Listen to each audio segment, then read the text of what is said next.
नमस्कार, मेरा नाम है आशीष जायसवाल और आज का जो टॉपिक है क्लास 10th का एक चैप्टर है जिसका नाम है पावर शेयरिंग। Power sharing. देखिए, अब जो हेडिंग है या जो चैप्टर का नाम है, इससे ही अंदाजा लगा लेना चाहिए कि हम किस चीज की बात कर रहे हैं। हम बात कर रहे हैं पावर शेयरिंग की।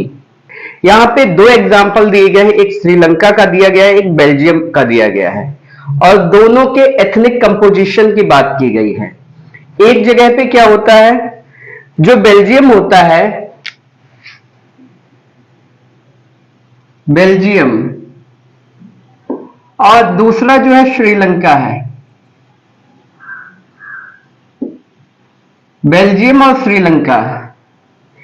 श्रीलंका आज भी तबाह है अपने कुकर्मों की वजह से, और बेल्जियम कहां पहुंच गया है वो आप भी जानते हैं और अभी मैं भी बताऊंगा। तो यहां पर जो है श्रीलंका में जो एक कम्युनिटी होती है जो कि मेजॉरिटी में है, सारा इंपॉर्टेंस उसको देती है सरकार। और उसके बाद जो है होता क्या है कि ये जो है आज भी हम कह सकते हैं गृह युद्ध में फंसा हुआ है, कभी कोई कभी कोई। दूसरा जो बेल्जियम है वो स्मूथली चल रहा है, वहां के लोग अपना काम कर रहे हैं, वहां की सरकारें अपने काम पे विशेष ध्यान दे रही हैं। तो अगर हम बेल्जियम की बात करें तो छोटी सी कंट्री है, और इससे पहले कि आपके हाथ में बुक होनी चाहिए, ठीक है, जो भी क्लास 10th के बच्चे हैं, क्योंकि आपके हाथ में अगर बुक नहीं है तो पढ़ना थोड़ा टफ होगा। कहानी सुननी नहीं है, चीजों को समझना है, क्योंकि आपको एग्जाम में भी बैठना है और एग्जाम में कैसे आप क्वेश्चंस लिखेंगे, कैसे आंसर्स लिखेंगे, अभी मैं आपको स्टोरी समझाऊंगा। उसके बाद हम इस पर भी बात करेंगे कि आपको क्वेश्चन कैसे करने हैं, क्वेश्चन को कैसे समझना है। नहीं समझ में आ रहा है तो उसको 2 से 3 बार पढ़ना है, उसके बाद क्वेश्चन को अच्छी तरीके से समझना है, उसके बाद आपको आंसर लिखने हैं। तो फर्स्ट ऑफ ऑल आपके हाथ में कॉपी पेन होना चाहिए। दूसरी चीज, आपकी 10th क्लास की बुक भी आपके हाथ में होनी चाहिए, ठीक है। तो अगर हम बेल्जियम की बात करें तो हमने बताया कि बेल्जियम जो है छोटी सी कंट्री है। तो Belgium is a small country in Europe, ठीक है। Belgium is a small country in Europe. तो हम कह सकते हैं कि यूरोप की जो है एक छोटा सा देश है। कितना छोटा है इस पर भी बात करेंगे।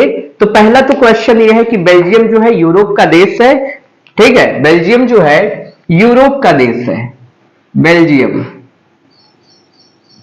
तो याद रखना है कि यूरोप का देश है। Smaller in area than the state of Haryana. दूसरी चीज, कितनी छोटी है अगर क्वेश्चन किया जाए तो smaller in area than the state of Haryana. Haryana से भी ये छोटा है, ठीक है। ये देश जो है ये हरियाणा से भी छोटा है। कहता है it has borders with France, Netherland, Germany and Luxembourg. चारों कंट्रीज आपको याद रखने हैं। इसके जो बॉर्डर हैं वो किस किस देश से लगते हैं। पहला जो है वो है फ्रांस। पहला कौन सा है? फ्रांस। दूसरा जो है द नीदरलैंड, ठीक है। पहला कौन सा है? फ्रांस। दूसरा है नीदरलैंड। तीसरा जो है वो है जर्मनी। तीसरा कौन सा है? जर्मनी। एंड फोर्थ वन है लग्जमबर्ग, ठीक है। LUXEMBOURG,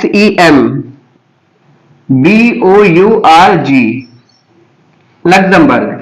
तो यहां पर जो है हमें 4-5 चीजें समझ में आई, क्योंकि हर एक चीज को कनेक्ट करना है। अगर आपको कनेक्टिविटी आ जाती है तो आप आसानी से चैप्टर को समझ लेंगे, अपना आंसर भी लिख लेंगे। पहली चीज तो बेल्जियम की हम बात कर रहे हैं। बेल्जियम जो है यूरोप का देश है एक, ठीक है। ये हरियाणा से भी छोटा है, ठीक है। इसके बॉर्डर्स जो है वो फ्रांस से, नीदरलैंड से, जर्मनी से और लग्जमबर्ग से लगते हैं, ठीक है। France, Netherland, Germany, Luxembourg. France, Netherland, Germany और लग्जमबर्ग, इन सारे देशों से जो है इसके बॉर्डर्स लगते हैं। उसके बाद कहता है it has a population of a little over 1 crore, about half of the population of Haryana, ठीक है। इसकी पॉपुलेशन जो है वो 1 करोड़ है। कितनी है? 1 करोड़। ठीक है, और ये जो है half of the Haryana, half of the Haryana, half of the Haryana, मतलब हरियाणा की भी आधी पॉपुलेशन है और हरियाणा से भी ये छोटा देश है। ठीक है, तो बहुत सारी चीजें आपको समझ में आ रही होगी। The ethnic composition of this small country is very complex. ठीक है, तो पहली चीज तो इसके हम एथनिक कंपोजिशन की बात करेंगे। किसकी बात करेंगे? Ethnic composition.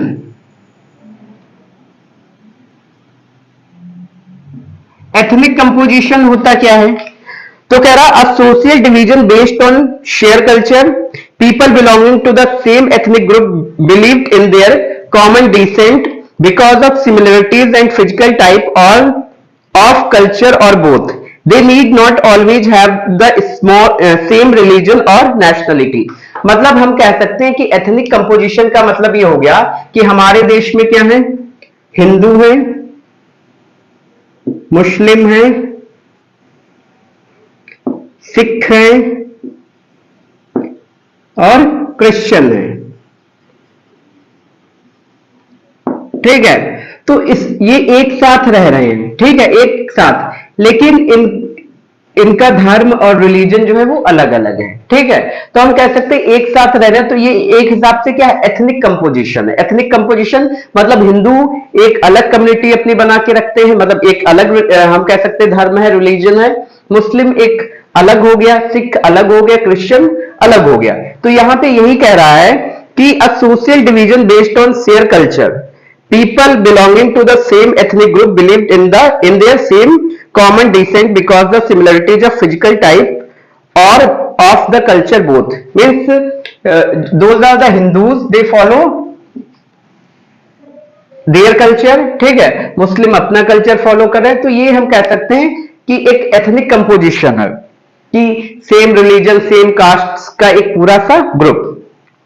तो अगर हम बेल्जियम का एथनिक कंपोजिशन देखें तो 59% lives in the Flemish region. देखिए 59% जो है फ्लैमिश रीजन में रहते हैं। कहां रहते हैं? फ्लैमिश रीजन में। 59% पॉपुलेशन जो है वो फ्लैमिश रीजन में रहती है एंड स्पीक्स डच लैंग्वेज। ये लोग क्या बोलते हैं? डच बोलते हैं, DUTCH। ठीक है, तो अगर हम बेल्जियम की बात करें तो 59% कहां रहते हैं? फ्लैमिश रीजन में रहते हैं और डच बोलते हैं। उसके बाद 40% people live in Wallonia region and speak French. इसमें से जो है 40% कहां रहते हैं? वलोनिया रीजन में रहते हैं। ठीक है, वलोनिया रीजन में रहते हैं और ये लोग बोलते हैं फ्रेंच। ठीक है, क्या बोलते हैं? फ्रेंच बोलते हैं। तो हमने आपको बताया 59% फ्लैमिश रीजन में रहते हैं, डच बोलते हैं, और 40% जो है वो वलोनिया रीजन में रहते हैं और क्या बोलते हैं? फ्रेंच बोलते हैं। ठीक है, उसके बाद जो है बाकी के जो बचे, क्या कह रहा है? Remaining 1% of the Belgians speak German. ठीक है, और बाकी के जो 1% बचे वो क्या बोलते हैं? जर्मन। वो क्या बोलते हैं? जर्मन। अब 1% कहां रहते हैं? सब मिक्स रहते हैं, कोई वलोनिया में भी रहता है, कोई फ्लैमिश में भी रहता है। तो यहां पर ये आपको ध्यान रखना है कि ये पूरे देश की पॉपुलेशन की बात की जा रही है, पूरे देश की। ठीक है, पूरे देश की पॉपुलेशन की बात की जा रही है कि जो फ्लैमिश रीजन है उसका एक डच रीजन है। ठीक है, जैसे हम यहां पे कह सकते हैं कि हमारे यहां पे जो है दक्कन प्लेटू है। ठीक है, या और भी जो प्लेन्स हैं, ठीक है, माउंटेन्स हैं, तो ऐसे रीजन है। ठीक है, तो यहां पर भी जो है डच और जो फ्लैमिश और वलोनिया रीजन जो है, तो जो लोग फ्लैमिश रीजन में रहते हैं 59% है जो कि डच बोलते हैं, 40% वलोनिया रीजन में रहते हैं जो कि फ्रेंच बोलते हैं, और 1% जो बच्चे वो क्या बोलते हैं? जर्मन बोलते हैं। ठीक है, उसके बाद जो है आगे अगर हम बात करें तो जैसे हमारे देश की कैपिटल क्या है? दिल्ली है। ठीक है, और दिल्ली में अगर देखा जाए कि कितने मुस्लिम रहते हैं, कितने हिंदू रहते हैं, कितने सिख रहते हैं, कितने ईसाई रहते हैं, तो ऐसे ही जो है बेल्जियम की कैपिटल जो है ब्रुसेल्स। ठीक है, बेल्जियम की कैपिटल कौन सी है? ब्रुसेल्स। तो ब्रुसेल्स में जो है BRUSSELS, ठीक है। ब्रुसेल्स में अगर देखा जाए तो 80% जो है जो लोग हैं वो फ्रेंच बोलते हैं, 20% जो है वो डच बोलते हैं, ठीक है। 80% क्या बोलते हैं, फ्रेंच बोलते हैं, और 20% डच बोलते हैं, DUTCH। अब देखो, इस चीज को समझने के लिए ऐसे कह सकते हैं कि हमारी जो दिल्ली है वो बहुत ही डेवलप्ड सिटी है, हमारी पार्लियामेंट वहां पे है, हमारे प्रधानमंत्री वहां पे रहते हैं, राष्ट्रपति वहां पे रहते हैं, ठीक है। तो कहने का मतलब ओवरऑल वो बहुत ही डेवलप्ड सिटी है। तो यहां पर जो है अगर हम ओवरऑल अपने देश में देखा जाए तो लोग अपनी अपनी भाषाएं बोलते हैं, अपनी अपनी लैंग्वेजेस बोलते हैं, लेकिन अगर हम पार्टिकुलर दिल्ली की बात करें तो हो सकता है वहां पे जो है इंग्लिश का रेशियो ज्यादा निकले, ठीक है, इंग्लिश का रेशियो ज्यादा निकले, लोग बहुत ज्यादा इंग्लिश बोलते होंगे, या हम कह सकते हैं दिल्ली वाले जो है उनकी एक भाषा अलग से फेमस है, ठीक है, विच इज कॉल्ड एक अब्यूजिंग लैंग्वेज है, ठीक है, हर बात पे वो यूज करते हैं, एक वर्ड है particular, I can not speak on camera, okay. तो यहां पर हमें समझने की जरूरत यह है कि ये एथनिक कंपोजिशन जो है ये कहां का है, पूरे देश का है, ये उस देश की कैपिटल का है, ठीक है। तो अगर हम ब्रुसेल्स की बात करें तो ब्रुसेल्स में 80% जो है वो फ्रेंच बोलते हैं और 20% डच बोलते हैं, लेकिन पूरे देश की अगर बात करें तो 59% जो है वो डच बोलते हैं और 40% जो है फ्रेंच बोलते हैं, और 1% जो बच्चे वो जर्मन बोलते हैं। आई होप इतना क्लियर हुआ होगा, ठीक है। कहता था minority French speaking community was relatively rich and powerful, लेकिन पूरे देश में जो ये 40% फ्रेंच कम्युनिटी है ये जो है ये रिच भी है और पावरफुल भी है, रिच भी है और पावरफुल भी है, ठीक है, रिच भी है और पावरफुल भी है। अब ऑब्वियसली ये होगा कि जो कम होगा वो ऑब्वियसली पावरफुल हो गई, ठीक है।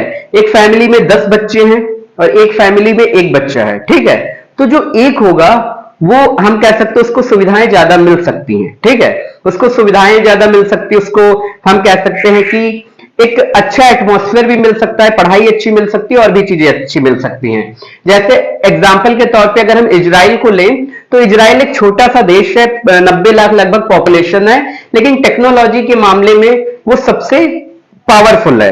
कहते हैं कि उसकी जो एजेंसी है मोसाद, वो दुनिया के हर प्रधानमंत्री और हर राष्ट्रपति की खबर रखती है कि तुम कर क्या रहे हो, ठीक है।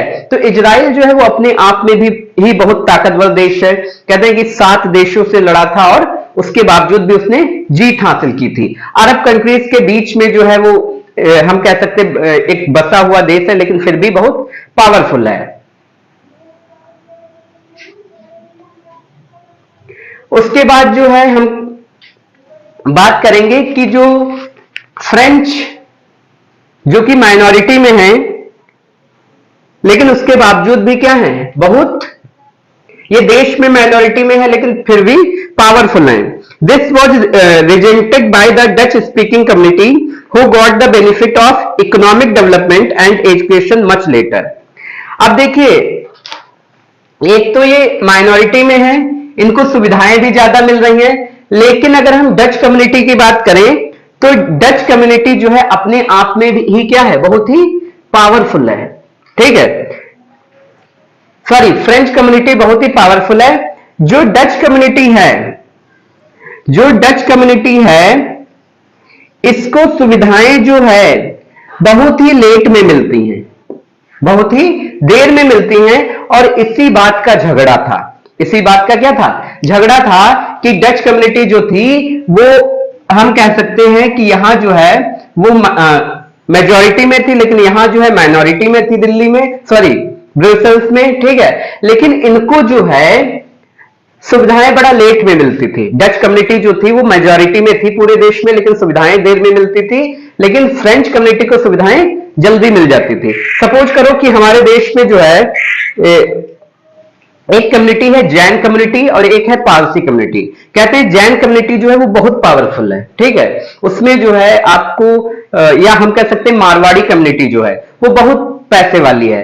तो जो लोग हम कह सकते हैं देश में पावरफुल लोग हैं तो ऑब्वियसली उनको सुविधाएं जल्दी मिल जाएंगी, ठीक है। आप झोला या बोरी लिए खड़े हो, आपको नहीं मिलेगी, लेकिन उनके एक फोन पर ही क्या सुविधाएं उनको दे दी जाएंगी, क्योंकि वो ताकत में है, पावरफुल हैं, और पावरफुल लोग जो होते हैं उनकी बातें जल्दी सुनी जाती हैं। तो यही जो है कि यहां पर जो है डच कम्युनिटी को सुविधाएं जो थी वो बड़ी देर में मिलती थी। देखिए यहां पे लिखा गया, this was resented by the Dutch speaking community who got the benefits of economic development. ठीक है, किस चीज का बेनिफिट? इकोनॉमिक डेवलपमेंट जो है इनको बड़ा देर में मिलता था। इकोनॉमिक डेवलपमेंट, इकोनॉमिक डेवलपमेंट का मतलब हो गया इनको रोजगार भी बड़ा देर में मिलता था। पहले प्रेफरेंस किसको दिया जाता था? फ्रेंच को। अंबानी जी का है तो अभी मिलेगा उनको, चाहे जितना भी पैसा मांगे, ठीक है। और आप बैंक में फाइलें देते देते थक जाएंगे, आज नहीं कल आना, कल नहीं परसों आना। और विजय माल्या चाहे तो वो तो लेके चला गया, लेकिन कैसे मिल गया? क्योंकि वो पावरफुल लोग थे, उन्हें पता था कि कन्वर्सेट कैसे करना, किसी को हम कह सकते हैं अपनी बातों में या अपनी बातों का इफेक्ट उन पे कैसे डालना है, या खुद को पावरफुल कैसे दिखाना है। उसके बाद देखिए कहता है this led to tension between Dutch speaking and French speaking community during the 1950s and 1960s। देखिए इनको इकोनॉमिक डेवलपमेंट बड़ी देर में मिल रहा था, और इसी वजह से जो है 1950 से 1960 के बीच में, इनके बीच में जो है क्या हुआ कि टेंशन क्रिएट हो गई। इन दोनों कम्युनिटीज के बीच में क्या हो गया? टेंशन क्रिएट हो गई। किसके बीच में? डच स्पीकिंग और फ्रेंच स्पीकिंग कम्युनिटीज के बीच में जो है टेंशन इंक्रीज हो गई। और टेंशन का फिर सोल्यूशन क्या हुआ? The tension between the two communities was more acute in Brussels. सबसे ज्यादा टेंशन कहां थी? ब्रुसेल्स में थी। क्यों थी? क्योंकि यहां जो था, यहां फ्रेंच जो था वो मेजॉरिटी में था और डच माइनॉरिटी में थे। समझ में आ रहा है कुछ? पूरे देश में डच मेजॉरिटी में थे, लेकिन यहां जो है फ्रेंच मेजॉरिटी में थे। मतलब पूरे देश में हम कह सकते हैं कि सपोज करो हिंदू मेजॉरिटी में है, ये कोई रिलीजियस पॉइंट ना ले लेना, ठीक है। पूरे देश में जो है हिंदू मेजॉरिटी में है और दिल्ली में मुस्लिम मेजॉरिटी में है, ठीक है। तो ऐसे ही हो गया, अब मुस्लिमों को ज्यादा सुविधाएं दी जाने लगी, ठीक है। फिर से मैं कह रहा हूं ये कोई डिस्प्यूट या रिलीजियस पॉइंट मत लेना, ये केवल एज अ एग्जाम्पल के तौर पे मैं समझा रहा हूं कि आपको समझ में आ जाए, ठीक है। किसी से कोई डिस्प्यूट नहीं है, सब एक साथ रह रहे हैं, सब अच्छे से रह रहे हैं, ठीक है। तो यहां पर जो है हमने कहा कि 80% जो है जो फ्रेंच थे, और यहां जो है फ्रेंच कितने थे? 40%। तो यहां मेजॉरिटी में फ्रेंच है ब्रुसेल्स में, जिसकी वजह से इनको जो है सुविधाएं ज्यादा मिल रही हैं। कहता Brussels presented a special problem, the Dutch speaking people constituted a majority in the country but a minority in capital, ठीक है। हमने आपको पहले बता दिया कि जो यहां पे कह रहा है Brussels presented a special problem, Brussels जो है स्पेशल प्रॉब्लम क्या क्रिएट कर रही थी कि यहां फ्रेंच मेजॉरिटी में थे और यहां डच मेजॉरिटी में थे, ठीक है। मतलब जो देश था वहां पे डच मेजॉरिटी में थे, और जो कैपिटल थी वहां पर कौन मेजॉरिटी में था? वहां पे फ्रेंच मेजॉरिटी में थे। तो यहां पर जो है ये प्रॉब्लम आ रही थी। उसके बाद देखिए, तो ये तो आपको हमने क्लियर किया कि ये जो है ये हम बात कर रहे थे बेल्जियम की। आई होप क्लियर हुआ होगा। फिर से बता दें एक बार कि बेल्जियम जो है एक यूरोप की कंट्री है, ठीक है। हरियाणा से भी छोटी है। यहां पर इसके बॉर्डर्स जो है वो किससे शेयर होते हैं?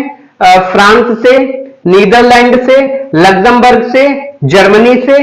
इसकी पॉपुलेशन जो है 1 करोड़ है, ठीक है, जो कि हरियाणा की आधी पॉपुलेशन है। इट मींस आप अंदाजा लगा सकते हैं कि हरियाणा की पॉपुलेशन लगभग 2 करोड़ है, ठीक है। यहां पर जो है 59% जो है डच स्पीकिंग पीपल है, जो कि फ्लैमिश रीजन में रहते हैं। 40% जो है वो वलोनिया रीजन में रहते हैं, जो कि फ्रेंच बोलते हैं। 1% जो है वो जर्मन स्पीकिंग पीपल है, ठीक है। और यहां पर आप देख सकते हैं, ठीक है, ये जो आपको हम कह सकते हैं कि डार्क ब्लू ये दिख रहा है, ठीक है। ये सॉरी, ये जो रेड दिख रहा है, ठीक है, ये वलोनिया रीजन है पूरा। रेड वाला जो है वलोनिया रीजन है, येलो वाला जो है ये फ्लैमिश रीजन है, और ये आपको जो दिख रहा है येलो के बीच में लाइट हम कह सकते हैं हल्का ऑरेंज कलर है, ये ब्रुसेल्स जो कि उसकी कैपिटल है। उसके बाद देखो ये यहां पर जो लाइनें आपको दिख रही है, ये वाला हिस्सा और ये वाला जो है जर्मन स्पीकिंग है। ये कौन सा है? जर्मन स्पीकिंग है। तो यहां पर जो है ये सारी चीजें थी। इसके बाद जो है हम बात करने वाले हैं श्रीलंका की। श्रीलंका का एथनिक कंपोजिशन कैसा है? श्रीलंका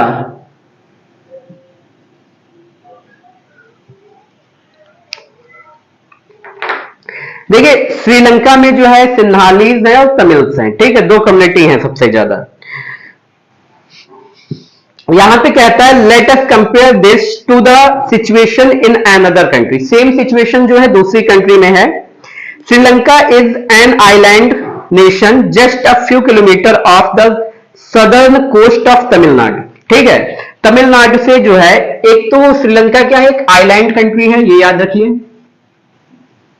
आइलैंड कंट्री है, ठीक है। तमिलनाडु से जो है, तमिलनाडु कोस्ट से जो है थोड़ी सी दूरी पर है, ठीक है, कुछ ही दूरी पर है। तो कह रहा है let us compare this to the situation in another country. Sri Lanka is an island nation just a few kilometer off the southern coast of Tamil Nadu.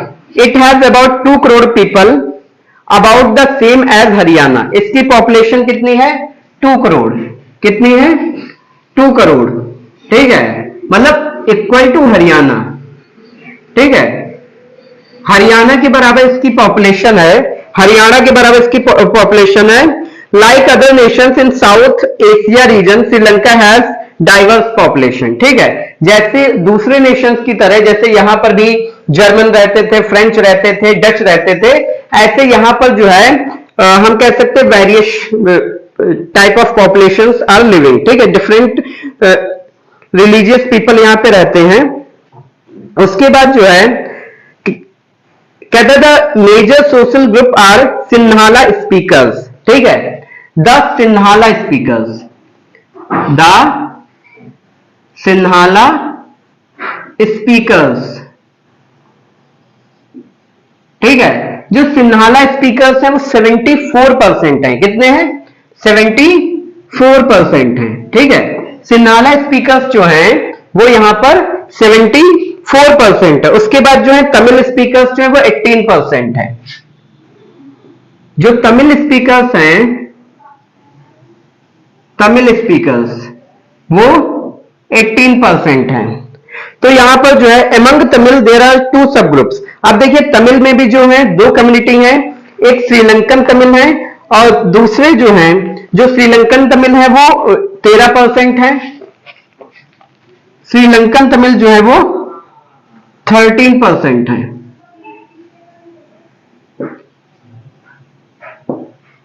Sri Lankan Tamil जो है वो 13% है। उसके बाद अगर हम बात करें कि यहां पे जो 5% बचते हैं ये इंडियन तमिल हैं, ठीक है, इंडियन तमिल।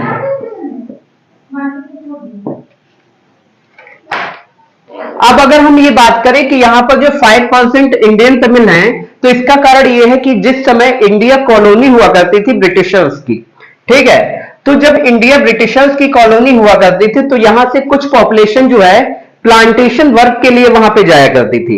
अब सवाल ये उठता है कि प्लांटेशन वर्क क्या होता है?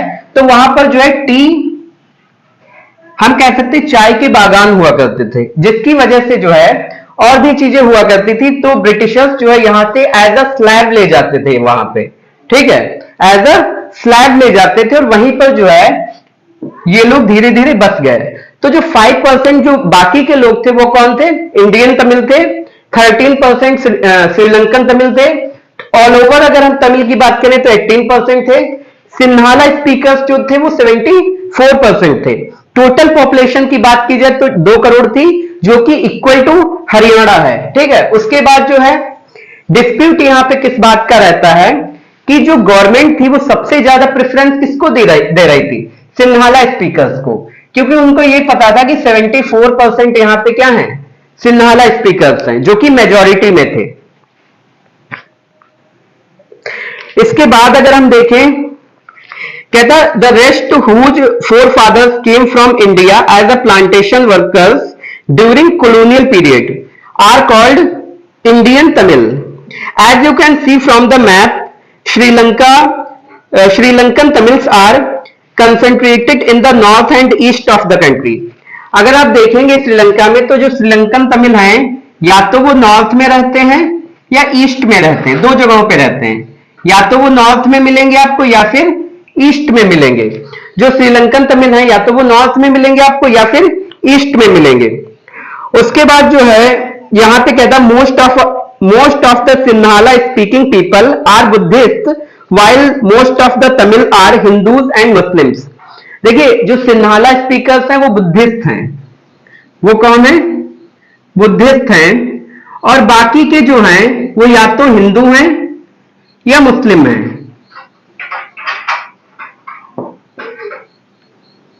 Most of the Sinhala speakers जो हैं वो क्या हैं? बुद्धिस्ट हैं। और अगर हम तमिल्स की बात करें तो तमिल्स या तो हिंदू हैं या मुस्लिम्स हैं। ठीक है, तो ये इनकी जो है हम एथनिक कंपोजिशन की बात कर रहे थे। अगर हम ओवरऑल देखें तो 74% क्या है? सिन्हाला है। 18% कौन से हैं? 18% कौन से हैं? तमिल स्पीकर्स हैं। तो इनको अगर ऐड करें 8 प्लस 4 कितना हो गया? 12, 7 and 1, 8 and 1 9, 92% ये हुआ। तो अब बाकी के कहां गए? तो बाकी के देखें तो 7% जो है वो क्रिश्चियंस हैं। ठीक है, 7% कौन है? क्रिश्चियंस है। यहां पे 7% जो है वो क्रिश्चियंस हैं। और बाकी के जो 1% बचे वो दोनों हैं, इंक्लूडिंग मिला के सिन्हाला भी हैं, तमिल भी हैं। वो कोई डिस्प्यूट ही नहीं क्रिएट कर रहा है, ऐसे समझ लो।